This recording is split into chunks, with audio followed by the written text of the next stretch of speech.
நீங்க உங்களுடைய ஒர்க்குக்காகவோ எஜுகேஷனுக்காகவோ நீங்க டெய்லி பிபிடி யூஸ் பண்றீங்களா இருந்தா இந்த வீடியோ உங்களுக்கு தான். ரீசெண்டா நம்ம ஐடி மினிஸ்டர் அஸ்வினி வைஷ்ணவ் என்ன சொல்லியிருக்காரு அப்படின்னா, இனிமேல் நாங்க பிபிடியை நாங்க யூஸ் பண்ண மாட்டோம், அதுக்கு பதிலாக ஜோகோ ஷோ தான் யூஸ் பண்ண போறோம் அப்படின்னு சொல்லியிருக்காரு. அதுக்கு காரணம் நாங்க ஸ்வதேசி மூவ்மெண்ட்டை ஃபாலோ பண்றோம்.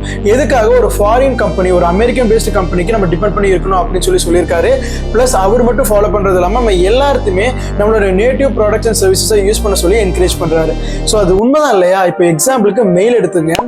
Internet and mobile association of இந்தியாவோட டேட்டா படி அரௌண்ட் 80% ஆஃப் பீப்புள் இந்தியாவில் ஜிமெயில தான் மெயில் சர்வீஸ் ப்ரொவைடராக யூஸ் பண்ணுறாங்க. ஜிமெயில் கூகுளோடது. Google American based MNC. நாளைக்கே கூகுள் இந்த ஃபியூச்சரை ஃப்ரீல இருந்து பெய்டாக மாற்றிட்டாங்க, இல்லை இந்த சர்வீஸை நாங்கள் உங்களுக்கு ஆஃபர் பண்ண மாட்டோம்னு சொல்லிட்டாங்க அப்படின்னா நம்ம நிலைமை என்ன ஆகும்? ஸோ அந்த கம்ப்ளீட் டிபெண்டன்ஸை நம்ம குறைக்கணும் அப்படின்னா நம்மளோட இந்தியன் நேட்டிவ் ப்ராடக்ட்ஸ் அண்ட் சர்வீசஸ்க்கு ஸ்விட்ச் பண்ணணும். அப்படிங்கிறதுனால தான் இப்போ ரீசெண்டாக கவர்மெண்ட்டுமே Swadeshi movement, Atma Nirbhar Bharat, self reliant இந்தியான்னு சொல்லிட்டு நிறைய ஸ்கீம்ஸை புஷ் பண்ணிட்டு இருக்காங்க. ஸோ இதை பற்றி உங்களுடைய கருத்து என்ன அப்படிங்கிறது கீழே கமெண்ட்ல சொல்லுங்க. ப்ளஸ் இந்த மாதிரியான யூஸ்ஃபுல்லான இன்ஃபர்மேஷனுக்கும் ப்ளஸ் டெய்லி கரண்ட் அஃபேர்ஸ்க்கு நம்ம ஜிகே பேஜை ஃபாலோ பண்ணிக்கோங்க. நான்லாம் 10-15 மெயில் ஐடி வச்சிருக்குங்க. ஒரு மெயில் ஐடிக்கு 100 ரூபான்னு ஃபீஸ் போட்டாங்கன்னா கூட மாதம் 1500 ரூபா பே பண்ணணும். வாய்ப்பில்லை சாமி.